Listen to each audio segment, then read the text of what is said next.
আসসালামু আলাইকুম ভিউয়ার্স, আশা করি সবাই ভালো আছেন। তো আমি আজকে চিংড়ি মাছ দিয়ে পুঁইশাক রান্না করব।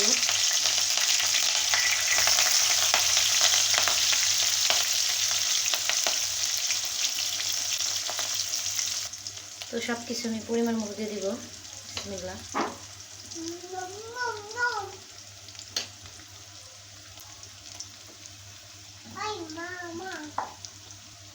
তো এই যে একটু আদা বাটা দিয়ে দিলাম।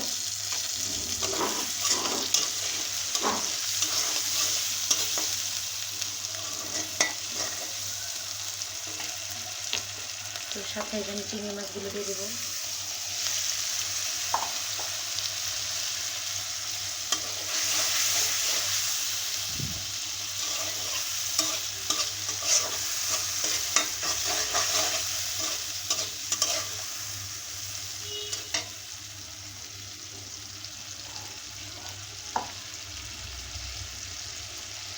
তো এই যে মানে পুঁইশাকগুলো বিভিন্ন রকম করে রান্না করে খাওয়া যায়। তো আমরা চিংড়ি মাছ দিয়েও রান্না করে খাই, বা আবার ডিম দিয়েও রান্না করে খাই। আবার অনেকে দেখা গেছে মুসুর ডাল দিয়েও পুঁইশাক রান্না করে খায়। তো আমরা তিনভাবে খাই। একটা হলো একটা পুঁইশাক হলো, একটা হলো চিংড়ি মাছ দিয়ে, আর একটা হলো মুসুর ডাল, আর হলো ডিম দিয়ে আর ভাজি করে খাই। 3 রকম আইটেম। তো মাঝখানে আমার ভুল হয়েছে। তো আপনারা কে কীরকমভাবে, আমার দুষ্টু ডিস্টার্ব করতেছে, কে কীরকমভাবে খান একটু কমেন্টের মাধ্যমে জানাবেন। আচ্ছা, ভিডিওটি কেমন লাগলো অবশ্যই লাইক করে দিবেন। তো দেখতে থাকুন। তো এখন আমি যে পুঁইশাকগুলো দিয়ে দিব। ভালো করে কষানো হয়ে গেছে। বিসমিল্লাহ।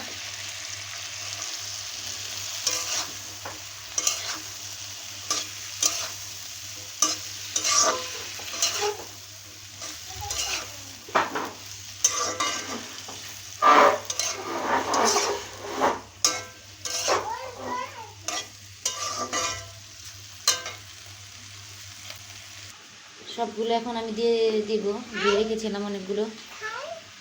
এখন আমি সবগুলো দিয়ে দিব। তো এই পাশটায় দেখুন আমার মেয়ে কী করছে। তুমি কি করছো? এগুলো হলো সিমের বিচি, এগুলো হলো মানে মিষ্টি কুমড়ার বিচি। আমি ভেজে দিয়েছি তেল দিয়ে, লবণ দিয়ে। তো এগুলো খাচ্ছে। তুমি কি খাচ্ছ? এদিকে তাকাও। কুমড়োর বিচি। তুমি কি এখন একটু সুস্থ? বলো বলো আলহামদুলিল্লাহ। আচ্ছা, তো আমার ভিডিওটি কেমন লাগলো সবাই কমেন্টের মাধ্যমে জানাবেন, আর চ্যানেলটিকে সাবস্ক্রাইব করবেন। ধন্যবাদ সবাইকে।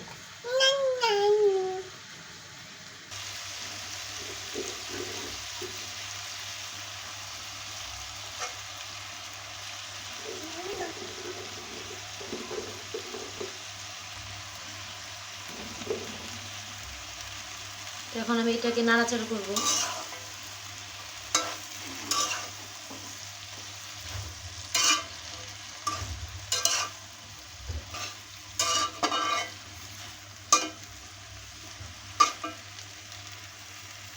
তো আজকে শুধু এই যে চিংড়ি মাছ দিয়ে পুঁইশাকই নয়, এখানে আমি এই যে মিষ্টি কুমড়া কেটে নিয়েছি। মিষ্টি কুমড়া ভাজি করব। আসসালামু আলাইকুম, সবাই ভালো থাকবেন।